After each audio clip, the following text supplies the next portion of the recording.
our off-grid dream homestead, prepper paradise, whatever you want to call it. And we're dreaming it up as a no money limit, sky's the limit kind of thing. So it can be as fantastical as we want, provided that it's based in reality. Fun stuff, I think. So in episode 1, we got our land. In 2, we got our water.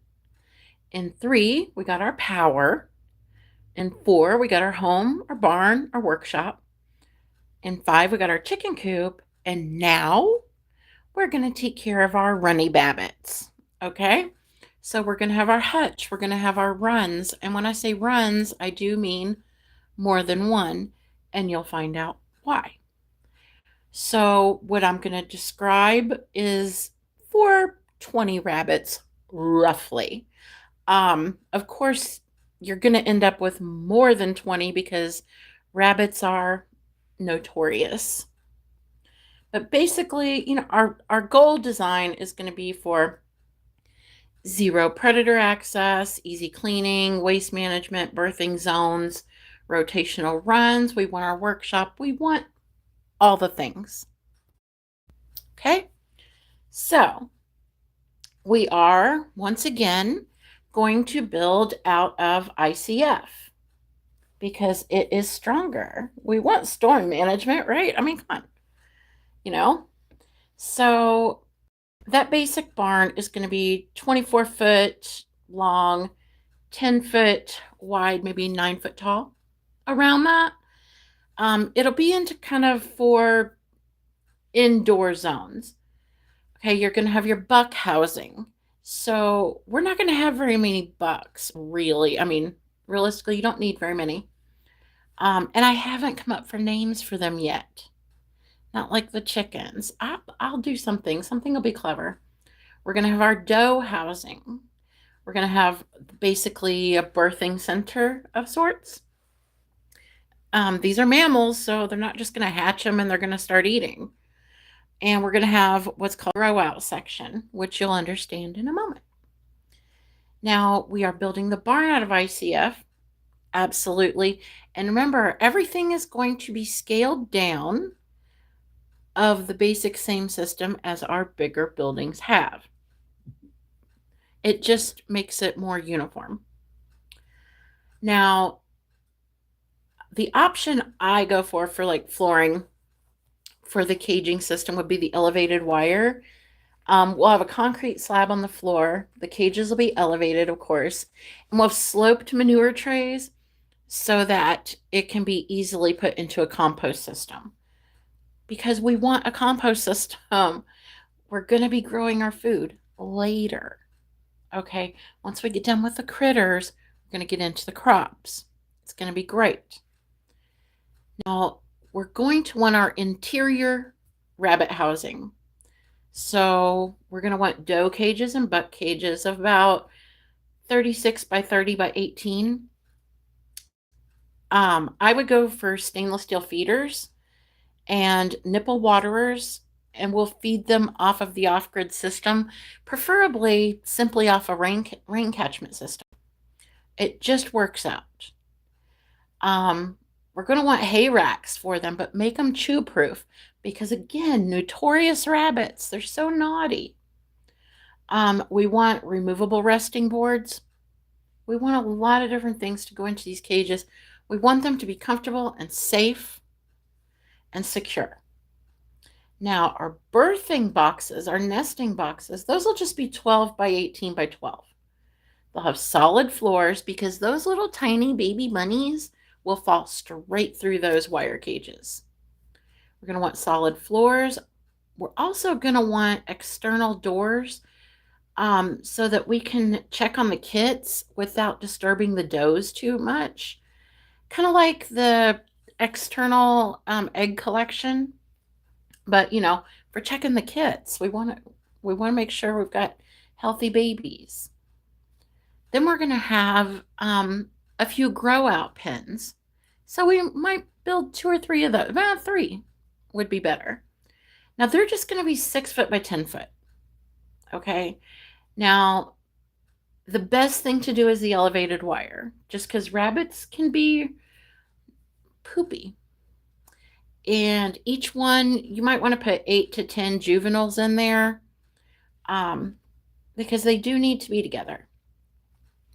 Now, again, just like with the chickens, we want them predator proof. Okay, we don't want something, digging in or swooping down and picking up our bunnies. That's our food. So, like a perimeter defense, we could put down a 2 foot hardware cloth apron, same hardware cloth we used on the chicken coop. Bury it about 8 inches deep, maybe anywhere 9 to 10 inches, whatever you want. It's going to be tied directly into that concrete footing. So that's going to prevent like your coyotes, your dogs, any other kind of little diggy pests. Every vent, every window, every run access point, all of it is going to be in that hardware cloth. It's going to be screwed into embedded wood or steel inserts inside the ICF. We're going to have 0 flex and 0 chew through because critters are out there crittering, okay? Our doors are going to be probably steel exterior. It just makes more sense with 3-point locking. We'll definitely want them weather sealed, and the thresholds, just like on the chicken coop, we're going to want those rodent proof. Okay, we want to stop the, I hate mesas to pieces. We want to stop those. Now we get to the runs. Okay, and they're going to be, of course, outdoor. Now there's going to be 3, and I would say 12 by 20 foot each. They're going to be connected through a predator-proof tunnel or gate, and they're going to be planted with maybe some alfalfa, definitely some clover. You want num-nums for the rabbits. Okay, you're going to have that same hardware cloth that's going to be welded into the wall, into like steel walls, the same as like a chicken run. And we want it to be heavy like that because we want it to be anti-hawk. Because as much as a hawk likes a chicken, rabbit is a feast. They want it, and they want it bad. All the animals want the rabbit. Okay, they love a chicken. They want that rabbit. So probably a solar-powered electric perimeter might help quite a bit. So the reason we're going to have 3 runs, okay, is because we want rotation. Because we are doing the alfalfa and the clover and a couple other little plants in there. Just give them some num-nums. So we're going to have the active run. That's the one you're turning them out into right now. We're going to have the resting run. That's the run that you just finished turning them out of. Okay, so that's the one they've pretty much already eaten their num-nums out of. So you just want that land to rest for a little bit. And then you're going to have the third one, and that's the one you're reseeding. Okay, so that's the one that while they're in the active one, you're seeding the run C. So run C is going to start growing, and by the time run C has started to grow the food, you're going to start making run C the active one, run B the reseeding one, and run A would be the resting one. So it just kind of goes like it, just in a rotation. Put it on paper. It'll make sense. Promise. So we're also going to want a workshop, ICF, of course, about a 10 by 12, maybe a little bigger. It'll be fine. We do want to zone it, for convenience. So you're going to want feed storage, of course, rodent proof. You're going to want a medical area, your tool area, cleaning station, storage. You want to scale. Remember, we're birthing mammals. Okay, these are mammals. So maybe a big whiteboard on the wall to kind of keep records of the baby's weights. And definitely an emergency birthing kit. Because we may not be able to help at all with hatching unless we're using an incubator. We're still not helping. Um, with mammal births, we can help. We can be there. So we'll just have LED lighting, solar powered ventilation, rainwater fed sink in there. You know, it'll be simple, it'll be clean, it'll be organized, and it will maintain the health of our rabbits. And we need that because we're going to eat them. They're meat rabbits. So we're going to have a solar array, of course. Size it to what you need. So remember what you've done on your other buildings. Decide what you need on this building. And all of your systems, your power, your water, your sanitation, all of those systems, scale it down to what you need. It's really simple. Again, when you're putting in a battery bank, the lithium ion phosphate, that's the only one you want to be going with. Now, you're going to be running the lights, the fans, the water pump, those kinds of things off of it. So, just keep track of that. You're going to have a solar exhaust fan. We'll do passive vents. We're going to get shade cloth over the runs. And shade cloth is really cool. Look it up. It really mimics a natural shade. And that's pretty important. So if you don't have a lot of tree shading, but you're still going to use some shade. And in the heat, you're going to give them like frozen water bottles in their boxes, things like that. Because, they're rabbits. They're wearing fur coats. They're warm. Now, as far as heating your hutches, they tolerate cold well, like I said. They're wearing a fur coat. They're okay. You can get an emergency propane heater, but only in the workshop, really, because the thermal mass of that ICF, that's going to keep the interior pretty stable. So we're going to be okay with that. As far as the operation goes, we're not just going to be having bunnies making bunnies. We're not going to have 20 bunnies making 1,000 bunnies. That's not going to be how it works. So we'll start out, we'll have 5 to 6 does, 1 or 2 bucks, which will produce 12 to 14 grow outs. We'll stagger that breeding schedule. Okay, so you just don't want the bunnies just running around bunnying each other. Okay, that's not good. Now, the kits will move out into the grow out pens in 6 to 8 weeks. 8 weeks probably, depending on if they're being, kind of snarky with each other.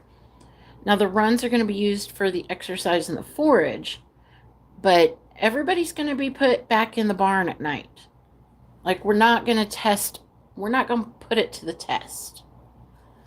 So, let's talk about what kind of rabbit. Okay, what kind of rabbit is going to be the best? And I'll tell you right now, New Zealand. New Zealand have the fastest growth rate. They have an excellent feed conversion, so they're ideal. Like, if you're going to do off-grid, it's ideal for efficiency. Like, they're not going to get tummy aches from a separate feed. They're calm, they're compliant, they've got great temperament. They are outstanding mothers. They have large litters and a really high survival rate. So you're definitely getting your bang for your buck. They're great in both heat and cold. Just remember your frozen water bottles. You'll be fine. The carcass quality, they're easy to process. It's uniform. You're going to want to tan that out. You're going to want to make things. That is rabbit fur. It is precious. We do not just get rid of it. And they will thrive in cage system, rotational runs, and all that. They will thrive in that. It'll be great for them. New Zealand's, and look it up if you want to, they are the backbone of pretty much every serious meat wrap operation for a reason. Now, ours is personal. It's not some kind of big thing, but they do outperform pretty much all the other breeds in reliability and temperament. You want that. Now, given there's going to be a lot of rabbits be rabbiting, okay? So you're going to want to cull aggressively. You're going to want to cull because you're going to want it for breed and temperament, Okay.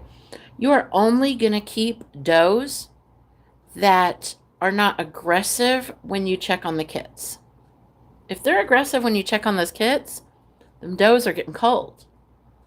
You know, if you've got any kind of aggression, anything, you are going to be the aggressive one. You're going to cull aggressively because as you breed these rabbits, you are going to want them to behave themselves appropriately. Your life needs to be made easier by your livestock, or it's not yours. You're their pet at that point. Don't do that.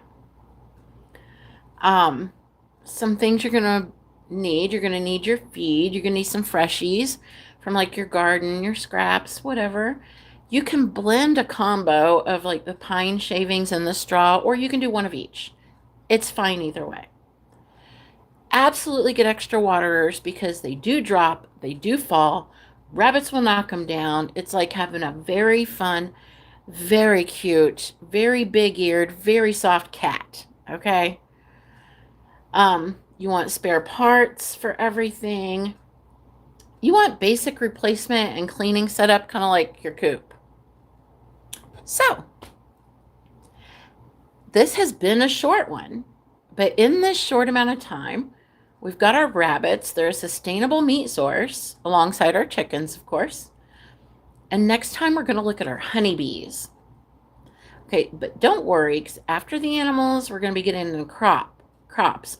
But let's look forward deeper into the future of this podcast because we're going to have two different animals that are going to be doing some much needed full property pest control. Full property. They're going where they want, they're doing what they want, they're doing their thing. They are not enclosed. These guys are going to be doing full property pest control. And it's amazing who they are and what they'll do, but you're going to have to stay tuned. Okay? So I'll see you next time. We're going to check on our honeybees. We're going to get it all set up. No limit. Sky's the limit. Money's no object. It's going to be great. I'll see you next time.